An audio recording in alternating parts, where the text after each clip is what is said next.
Hi, I'm Mark Andreas, and I recently had the opportunity to speak with Andy and ask him all of my questions at this point regarding the metaphors of movement process, which he developed. And so we spoke for almost 2 hours, and I figured I might as well record this so that I could share it with you all, and you could benefit from these insights from Andy as well. So I hope you find this interesting, and these are just purely my questions for Andy that I thought I'd record so we could share it with you as well. So I've broken it up into two videos since there was a lot of topics that we covered. In this first video, it's all level 1 material, and the second video is level 2 plus material.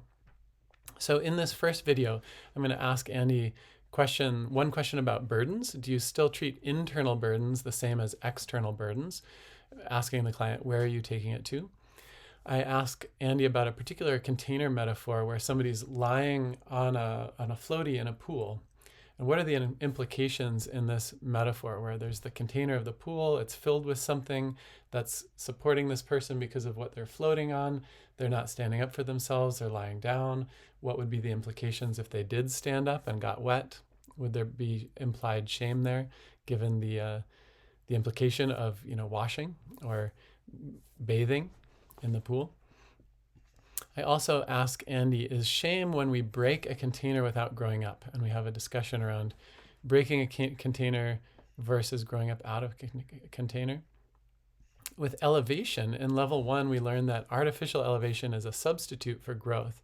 So if we're working with a metaphor with artificial elevation, like somebody's up on a platform or a skyscraper or a column, and there's no container present within that metaphor, how do you elicit the corresponding container? And Andy gives a really simple way to do this that I'm looking forward to trying out soon. Finally, I ask about the distinction between artificial elevation versus natural elevation.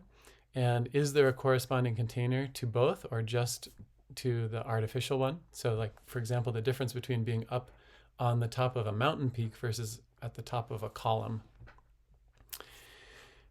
And I ask him a question about shackles. So you've got a partial container attached to a chain or a rope. Would we say that that person is attached in this way, or would we say that their family has an attachment? If you want more of these great distinctions from Andy, check the links below. He has a Metaphors Mastery program, which is an excellent program. I found it just really filled with additional insights like I got in this interview with Andy. He has the metaphors of business and money, levels 4 and 5, the time portal, level 6. All of those links will be below for more great in-depth advanced material from Andy. I hope you enjoy this first video, and if you do, you can click on the second one as well. Thanks so much for meeting to talk metaphors. Thank you for having me. Always good to be here. So should we just start? I emailed over some of my questions. Should we just kind of start at the Yeah, beginning? go for it. I had a quick look through. Yeah. There's some great questions in there. Like I learned something as well. So hopefully you'll get to that Great. particular question. If not, I'll look it up and tell you Okay, what it was. cool. So my first one, yeah, some of these I've asked you like many years ago, and I'm just curious about like if you have any updates on it, and or if I even remember correctly what you said 8 years ago or whenever. Well, I suspect a lot has changed in the last 8 years because I've learned there's two things that have happened really. I've learned a lot more as I've been doing this stuff, but also 8 years in as we get older, time changes and stuff. But I think I've changed quite a bit. So my perception of stuff has changed too. And as a Yeah, result of that, I've observed different things and learned things too. So I yeah, think there'll be some differences to what I used to teach, which I yeah, look back on and cringe a little bit sometimes. yeah. Awesome, awesome. Yeah, and just to say, like recently, yeah, just last week I had two metaphor sessions. I've been doing more of the full metaphors. We'll pull out like 4 or 5 at once and go through them, and I've just found that like so interesting. And I think partly I'm getting better at it, but also um, just like doing them, like one of the ones last week, if we hadn't gotten that fifth metaphor, it wouldn't have tied in nearly as well. But that fifth one was so key to all the other stuff going on. was And of really course, nice. you start to see once you pull out say half a dozen metaphors from a person, you start to see patterns and correlations you wouldn't otherwise see Yeah, because yeah, we're tracking so many things simultaneously. When we're just working on one, focusing on one, I yeah, mean that can keep us busy for a very long time in yeah, itself. yeah, Then it's easy to then forget certain things within that when you then do another one and then yeah, later on. But get a yeah, cluster and yeah, then start working through them. It's yeah. amazing the patterns that It's emerge. really powerful. And both people responded back with like incredible feedback afterwards.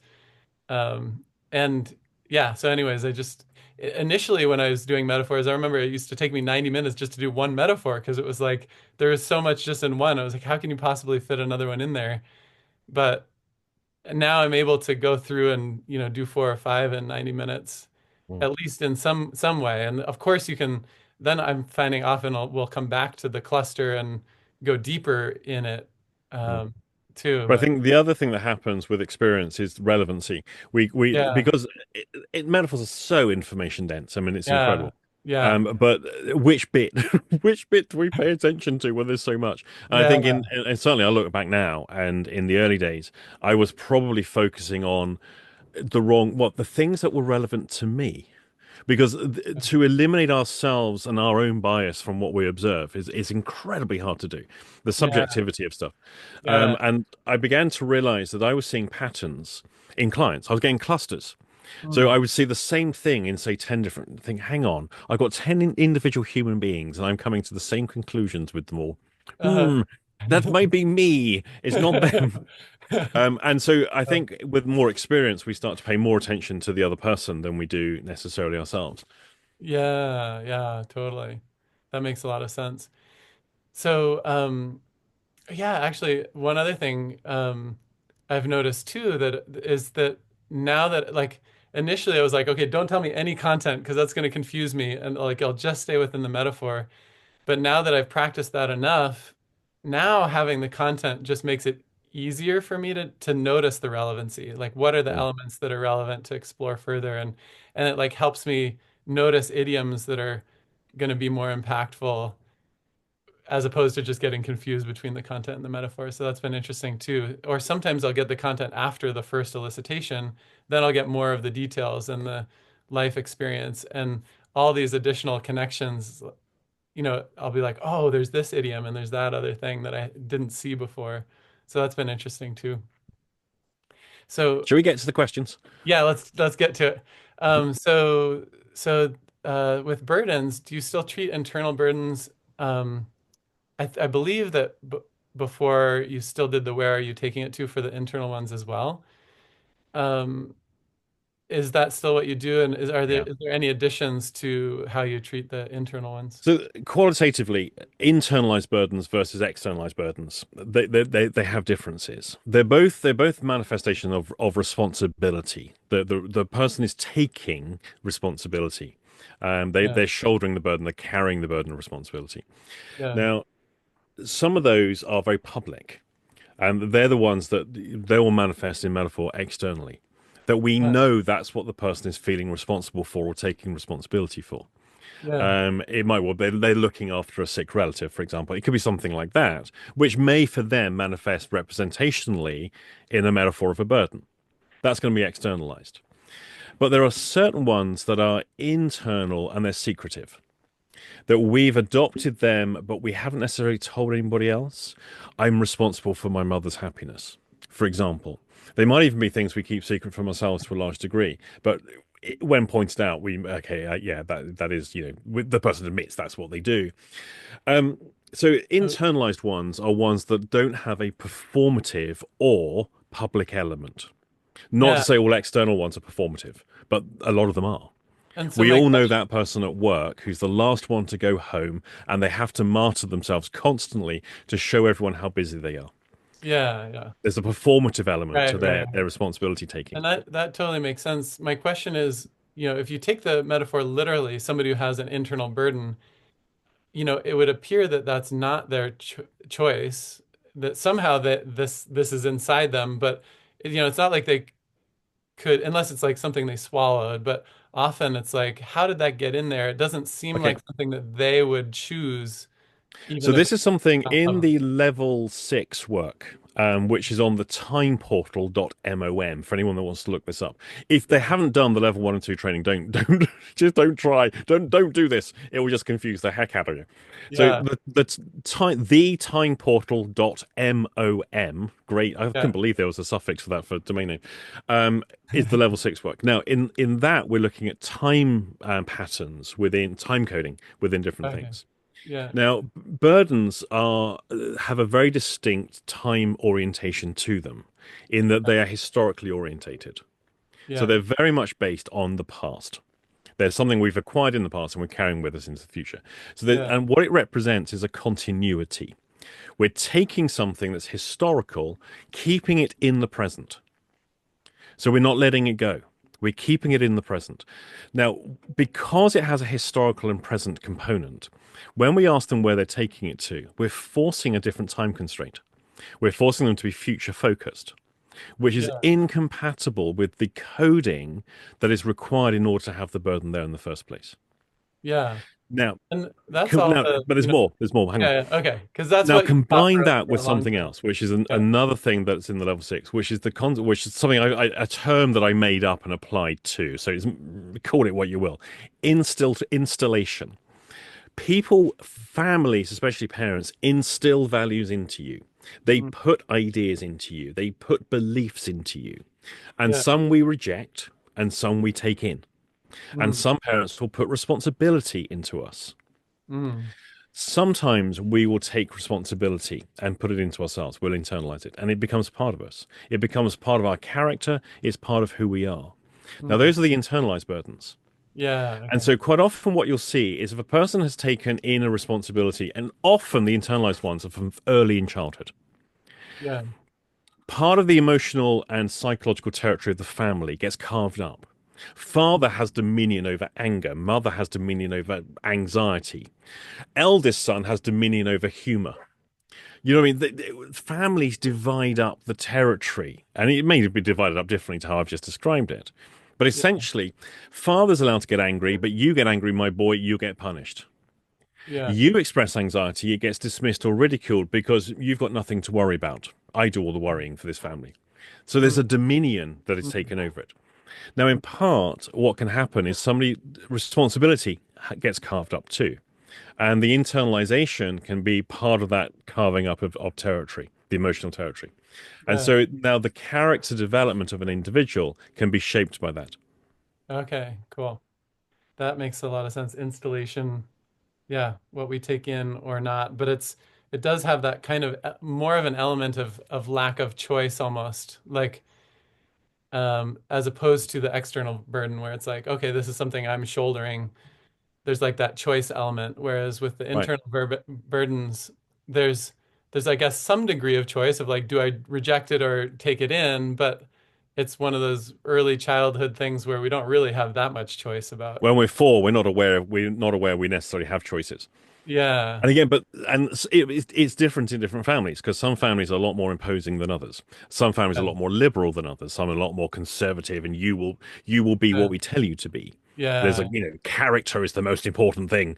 There's Yeah. all sorts of variables that families have, and that's it can manifest in a number of ways. Yeah. So internalized burdens are a way of taking something from the past and keeping it alive in the present. Yeah. Now, if we have now a look at why don't people put them down? Because taking responsibility to carry it is the responsible thing to do. To Yeah. put it down, to discard it, is irresponsible. Yeah. Totally. Cool. So you treat them the same, internal and external, with the time Yeah. orientation and Because essentially, variation. I didn't know this at the time when I came up with the okay. So what do we? I learned that getting people to put them down was a waste of time. Yeah. Yeah. Yeah. It, to ask them where they're taking it to, my rationale for that did not match now my current rationale and explanation. My rationale was largely thinking about, okay, they aren't paying attention to the future when they got a burden. I'd already got that much. Yeah. I didn't know why. I didn't know why that was. So when people are conscious of their burden, they're not paying attention to their future their future self. Yeah. They're stuck very much in the present with a historical perspective. So Yeah. I thought, let's get them to change their time orientation and see where that gets us. And in their Yeah. case, literally, where does it get them? Yeah. Um, but the other aspect I noticed, and it was, so where are you taking it to? They're taking it to the grave. Um, but of course, the other weird thing is, why has a burden got to be carried? And it began, the pattern emerged. It's got to be carried or buried in a grave, Yeah. Yeah. which is why then I conclude. So it's not allowed to touch the surface of the earth. Yeah. To do so would be irresponsible. Yeah. Yeah. So then I thought, okay, so it's got a thing about life and death. There's a life death component to it as well. And taking responsibility often is a matter of life and death. It certainly feels that way. Otherwise, it wouldn't be so important. Yeah. Now, to the individual, that's very true. To anyone observing it, they go, don't be so ridiculous. Yeah. Like, Yeah. we could sometimes just discard something and a responsibility or a burden. It actually doesn't matter. But it doesn't feel like that to us. Yeah. But to anyone observing, they go, well, that's ridiculous. What are you holding on to that for? Yeah. Awesome. Okay, great. Thanks. So yeah, my next question was about containers. So with somebody who's floating on a pool I had recently. So in a pool floating on like a full length kind of floaty thing. So they weren't in the pool. They're floating on the surface of the container basically because of the water. Um, and so let's see what my questions were about that. Oh, just I felt like there may be something there that more there than what I was getting. Like what I was noticing is that okay, if they take a stand for themselves and stand up, then they're going to be immersed in it. Then there's going to be that shame implication. Would you say that's basically the family's solving shame that hasn't happened yet, kind of a thing? I remember you Could be. speaking about that in I one mean, of your. some families are incredibly shame avoidant. Yeah, Don't you bring shame on this family? That kind of yeah, shame avoidance seems to be a very, very powerful thing. And yeah, that if a member of the family exposes something of shame within the family, say intergenerational incest, for example, or abuse of some description, yeah. often the family move to condemn the person that exposes it, not the Not person the who person who perpetrated did it. it. Yeah, Because it's the person who exposed it that brings the shame, not the person who enacted it in the first place, which is yeah, a bizarre cultural thing, but it seems to yeah, be endemic. I've yeah, spoken to people in all sorts of places in the world, yeah, and it seems to be a universal trait, human trait. yeah. So lots of families, what we end up with is Speaking of highly superficial. responsibility, Say not again? not taking responsibility.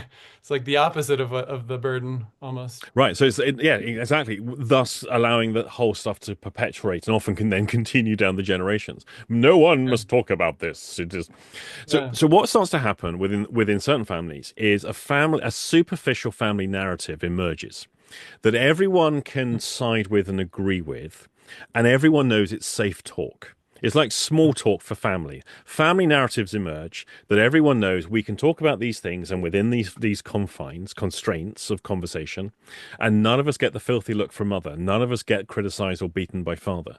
These are the acceptable things to do. Even when Uncle George comes round, we can still talk about these things because none of us will get told off or penalized for those actions.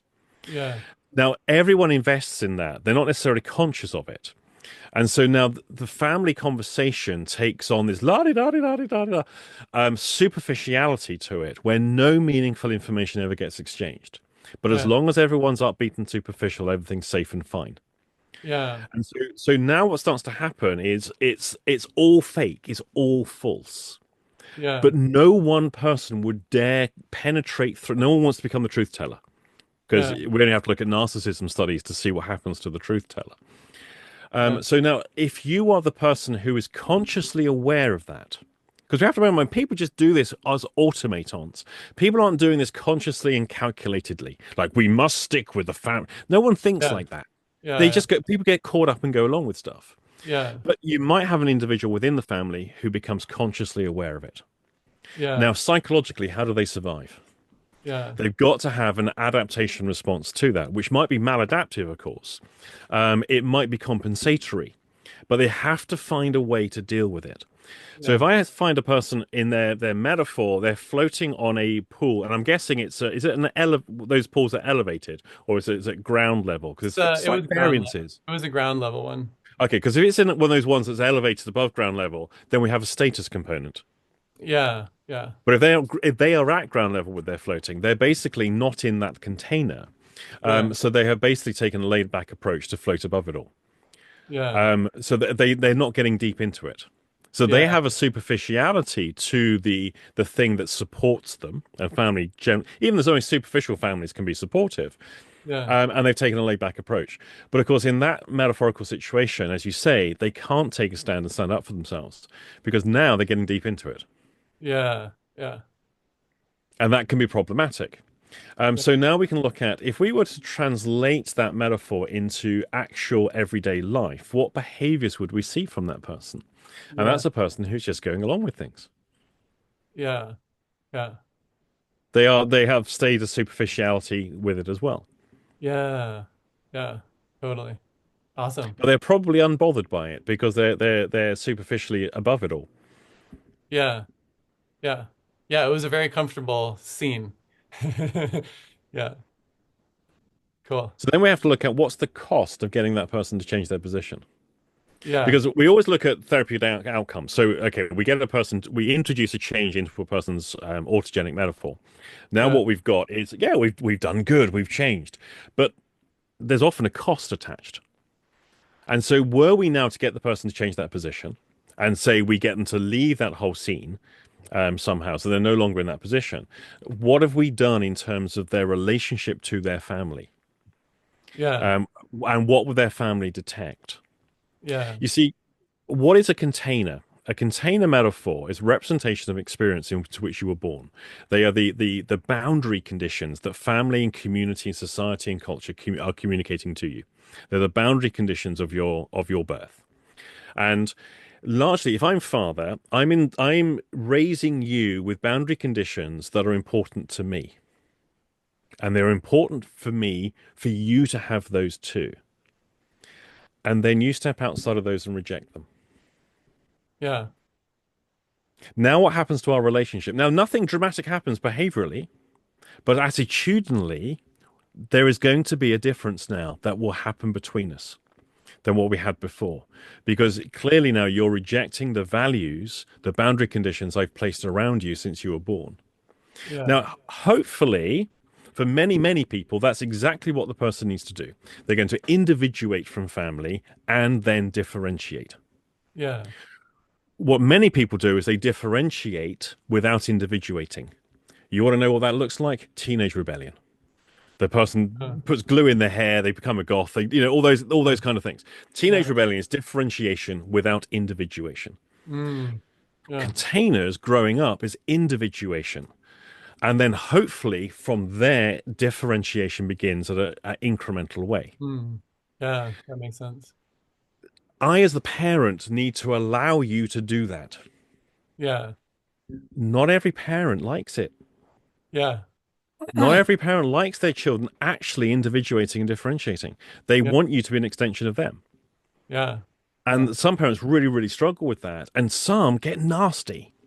Yeah. Especially, again, if we go back to, we just referenced it before, narcissism studies, we see those very behaviors playing through where the parent sees you as an extension of themselves. Yeah. Therefore, how dare you individuate and differentiate? Yeah. Yeah. Cool. Thanks for those insights. Um,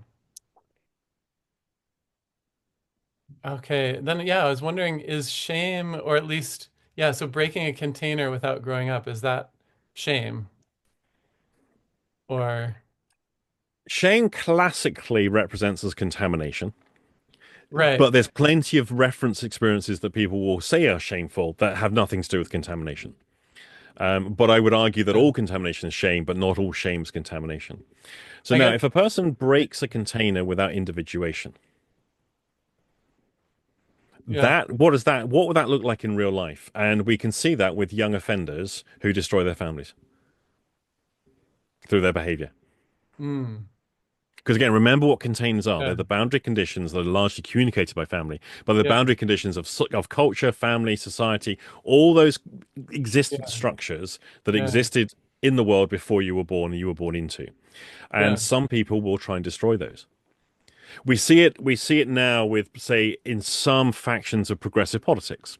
There's a very powerful need to rewrite history from the history that was previously rewritten. The endlessly, I mean, the pendulum Uh, swings as to which way are we supposed to rewrite the history to suit us. But one of the current narratives amongst some subgroups is to say that all the things that our elder generation valued were actually wrong because.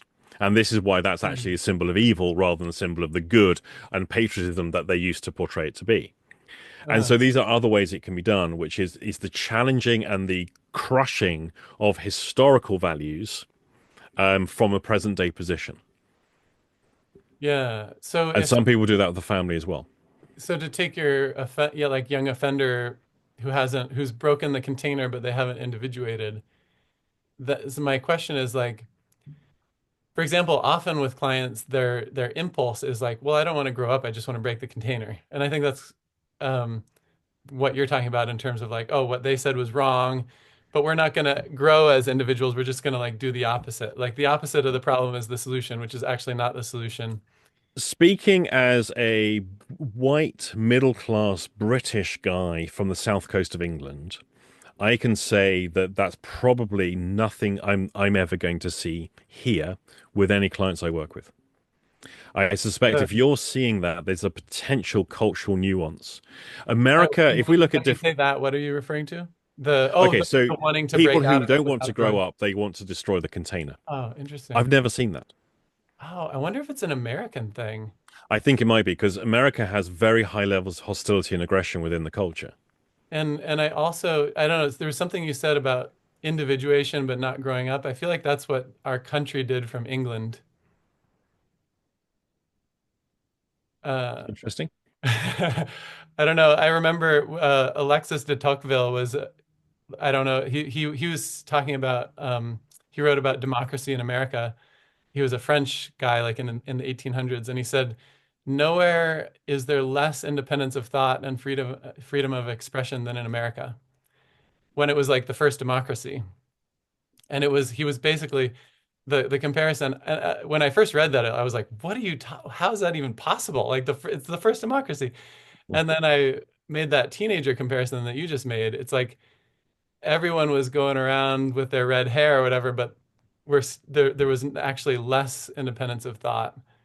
It was more go along with the whole group, and I don't know. Anyways, this is a really big tangent, but um, yeah, getting back to the initial thing with the breaking out but not growing up from it. What I'm wondering is like, is that then going to create like a separate metaphor of shame when now I haven't evolved or grown up, but now I've broken a boundary, a social, either a family or social boundary.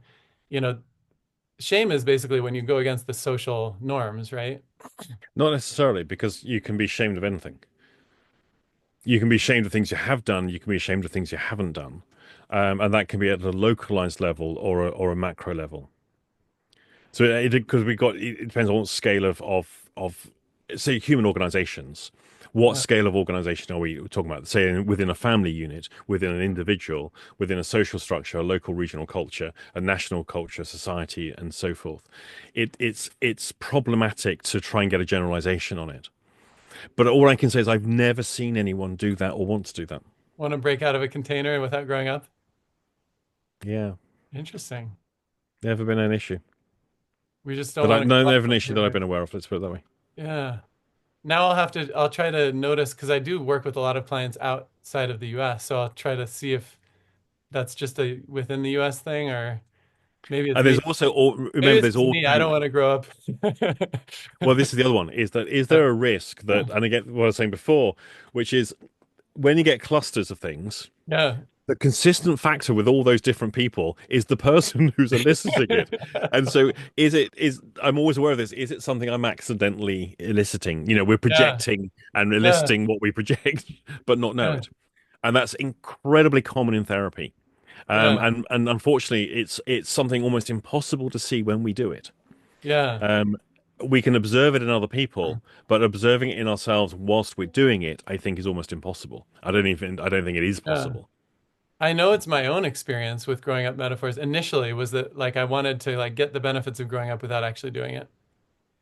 So I would sort of like imagine it happening or something or There could be an age aspect to this as well, which is because we're into the sort of the Peter Pan extended childhood aspect. You see, yeah, where I when I was growing up, and because we're in a different culture, we also have slightly different age, so we're slightly not exactly a generation apart, but you and I are not yeah, that far. Do you know what I mean not far off being a generation apart? yeah, So me growing up. And the lads I knew growing up, most of us, by the time we were 12, 13, we had part-time jobs. yeah, And it was very important to get that financial independence as early as possible. That was a cultural value where I grew up, and it was most of the lads I knew. I grew up in a fairly rural agricultural part of the world, where there was lots of employment opportunities, especially in the spring, summertime, around all the different agricultural places. So there was never a shortage of work to do. And then the place started to develop and become suburbia, so there was lots of stores that where was jobs on offer and stuff like that.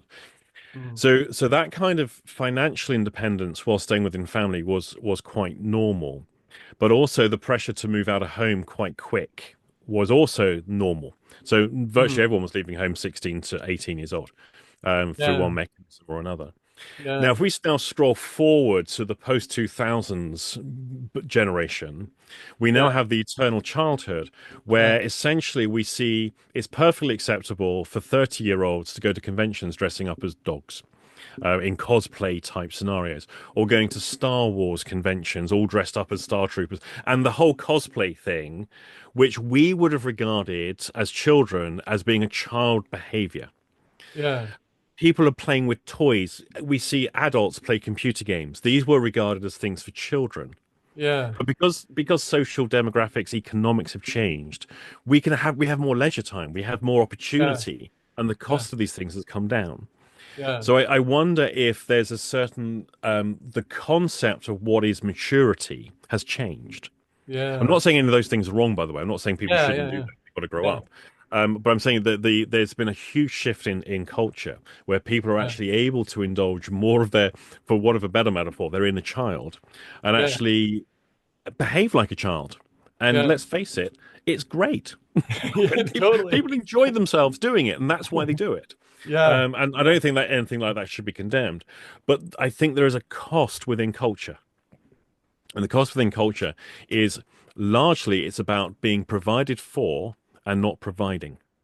yeah, So it's very, very easy to have very liberal, progressive values when you're not struggling to provide for your family. yeah, But the moment a person gets responsibilities and they have to be a provider for other people, and that might even part of that provider might have to be protection for their family, depending on where in the world they're living, suddenly people's values become a lot more individualistic yeah, and a lot more about getting what you deserve, getting what you want.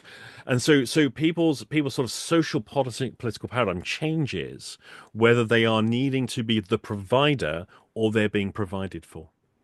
yeah, yeah. Interesting. So going back to the shame thing, because so explain how that's how what would be an example of shame that's not socially shame like a society has somehow agreed that it's shameful. Not that any one person agreed to it, Masturbation. but doesn't So everyone we have kind a of agree that that is? I mean, yeah, we can take a normal human behavior that virtually every sentient species will engage in, yeah, and every human being certainly engages in, yeah, apart from a few outliers and then because it's on a spectrum of frequency. So every human being does that from pretty much from puberty onwards.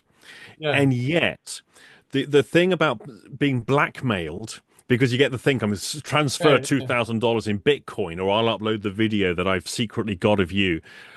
People kill yeah, themselves. Yeah, yeah. So I would see that as an example of a societally agreed on thing. It's absurd and it's totally, as you say, it's a natural thing that everyone does. So why would it, but to me that's a different question that it's still somehow become this socially agreed upon rule that that's a bad thing. But only because we assume everyone else does. Because no individual necessarily believes that should be a thing. Right, right, yeah. And yet, presented with it, they might go, guess who got caught out? So so we get these weird things about shame that it's Yeah. incredibly nuanced. And of course, it varies according to religious backgrounds, political backgrounds, all that kind of stuff, as to what people will be shamed for. And it's linked heavily to disgust. So we know the lower the disgust threshold, so the more likely you are to be disgusted by things, the more Yeah. likely you are to experience shame or project shame. Yeah. The higher the disgust threshold, so the more it takes you to be disgusted, we Yeah. know the more liberal you'll be. So the right wing conservative is easily disgusted. The Oh, left wing liberal is less easily disgusted.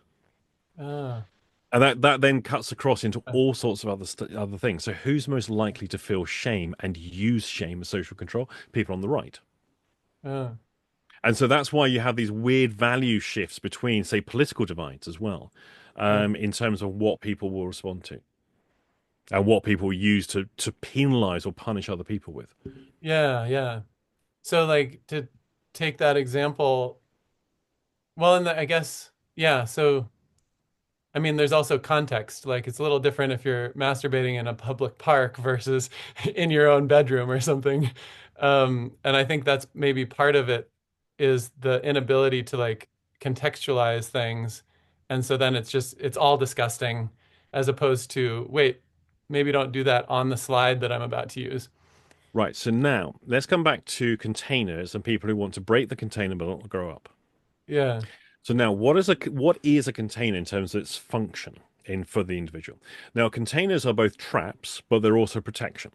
yeah, Now, these are sort of psychic traps, psychic protections, yeah, emotional traps, emotional protections. yeah, And so, when we're in a container, largely we're protected, but we're also limited in what we can find fulfillment with. In yeah, order to get fulfillment, we have to come outside of those containers in order to get those fulfillment metaphor exchanges with other people. Because yeah, there's only going to be a limited amount of resource of fulfillment and exchange within the family. But you do see this. You see the person who has their mother as their best friend. hmm, And you get that weird symbiotic relationship between the two of them. And that's very weird where they go out clubbing together. And especially when the mum is then divorced from father, the mother and daughter go out dating together. And it just gets really weird. Now, those are outliers. So we can largely discard those from our sort of generalization. But you'll get lots of sort of counterexamples like that.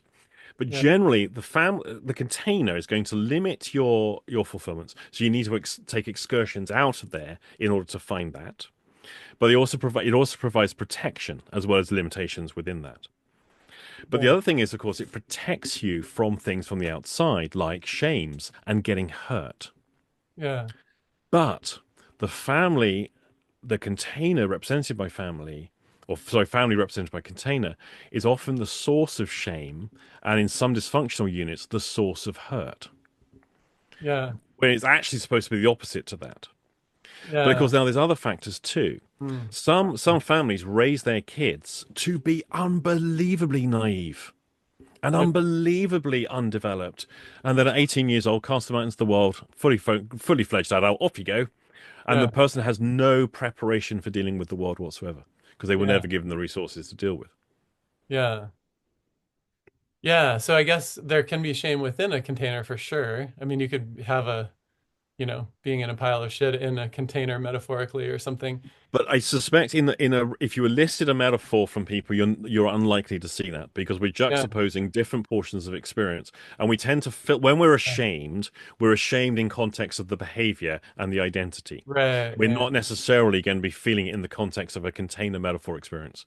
Yeah, Well, we yeah. might do, it might happen, but it's unlikely to be the case. Yeah, yeah, that makes sense to me. Well, and so that actually is kind of where, so my intuition tells me like if somebody breaks a container without growing up, that's going to be, then that's going to indicate that there's a different metaphor of shame, not within that But metaphor.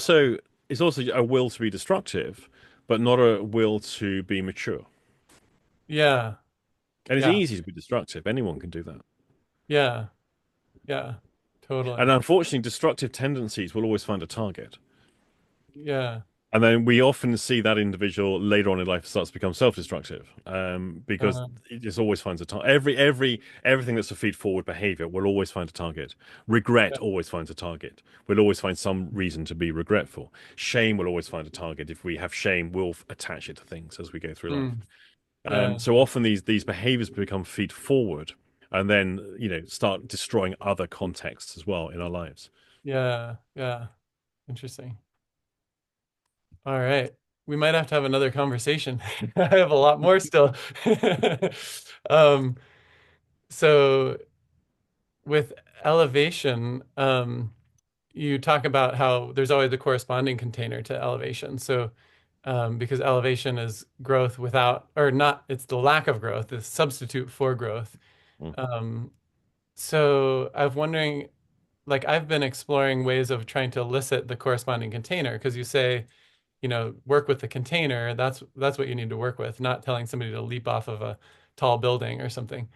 Um, and so I've been exploring a little bit with how do you find that corresponding container, and I was wondering if that's something that you've done intentionally. Yeah, Like yeah. sometimes a metaphor already has the container. It's like both an elevation and a container. Then it's easy. You can just do the growing up from So that. just to give it a clarification and distinction, for Yeah. those watching, without I differentiate it between natural elevation and artificial elevation. Now, in the early Yeah. days, I mean, probably when I was teaching this in Boulder, I didn't really have this particularly clear in my own head.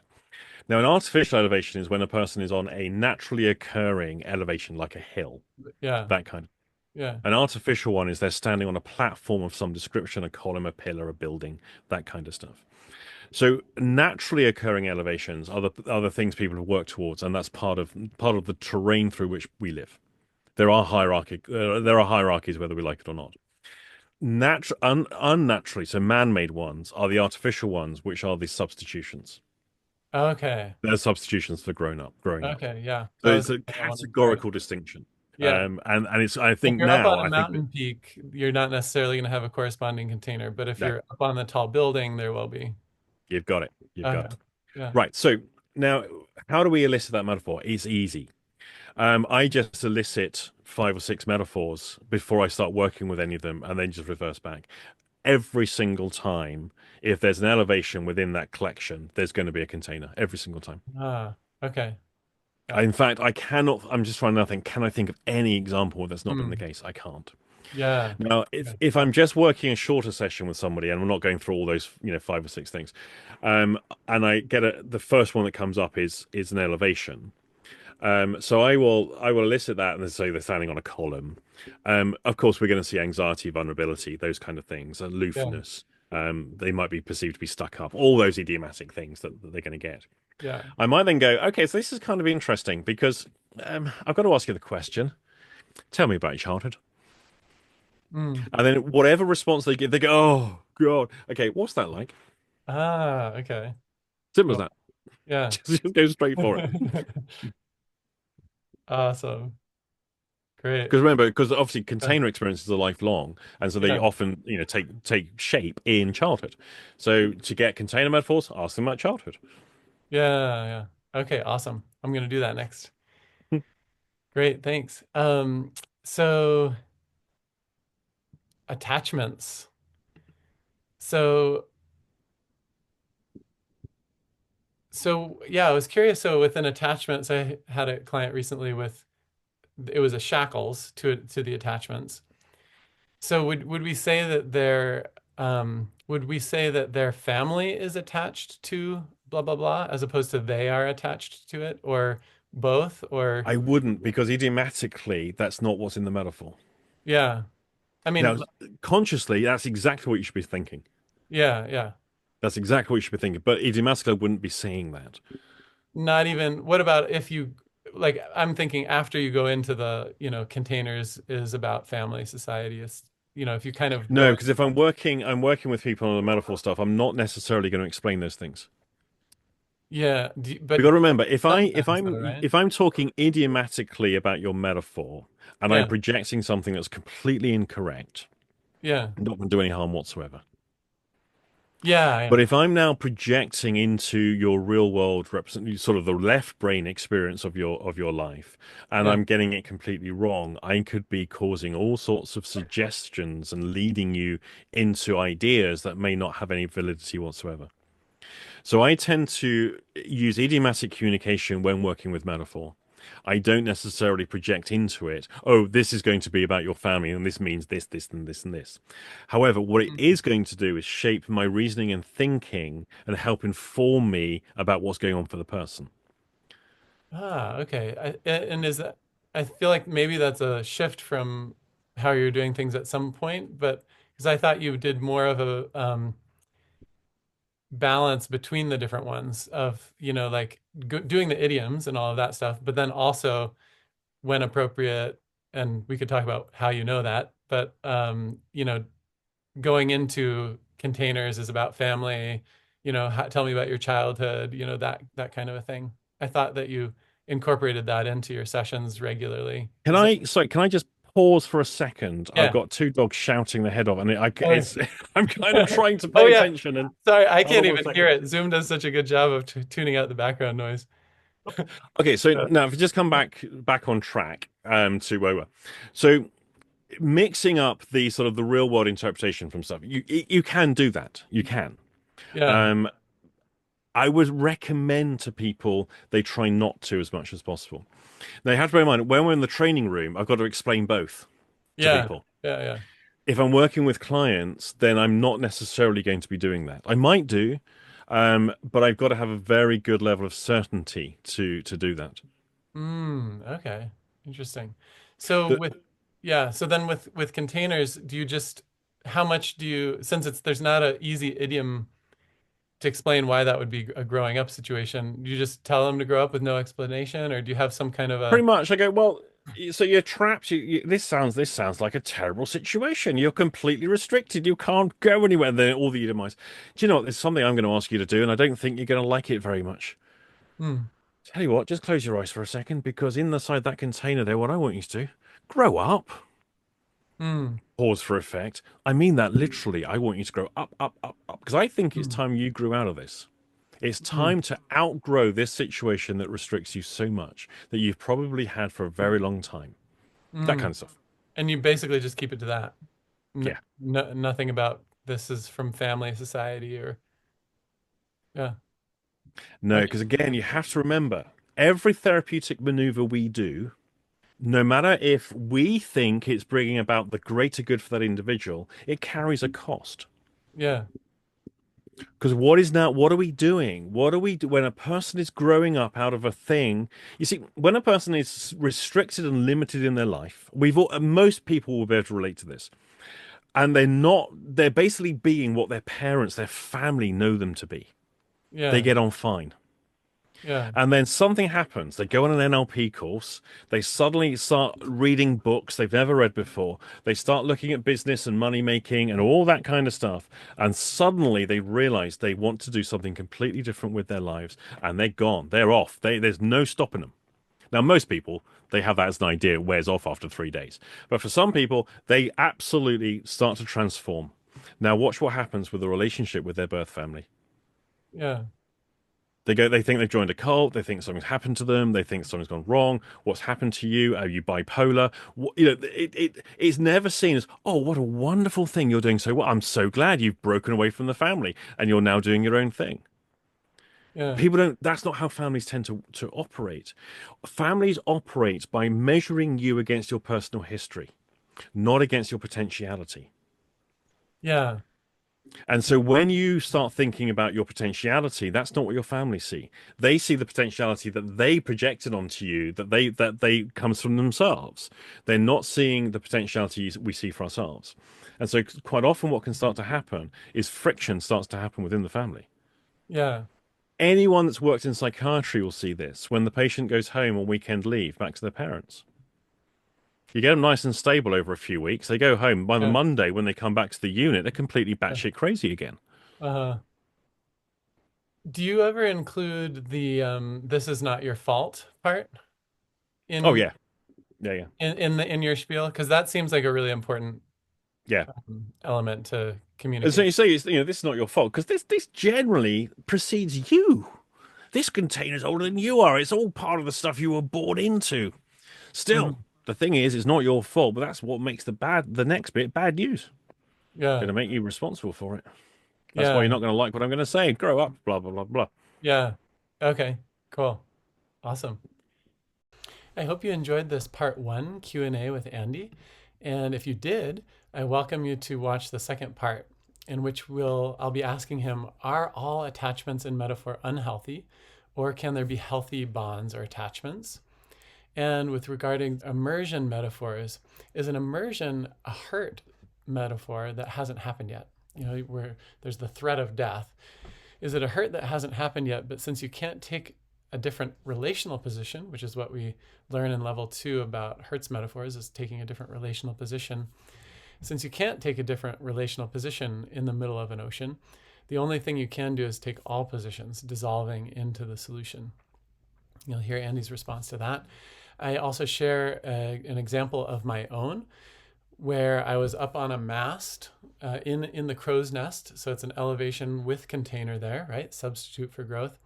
When I grew up out of that and like hit the deck of the ship and kept growing, I ended up in the ocean. And so my question to Andy was, is this then an immersion metaphor? And you'll hear his thoughts on that.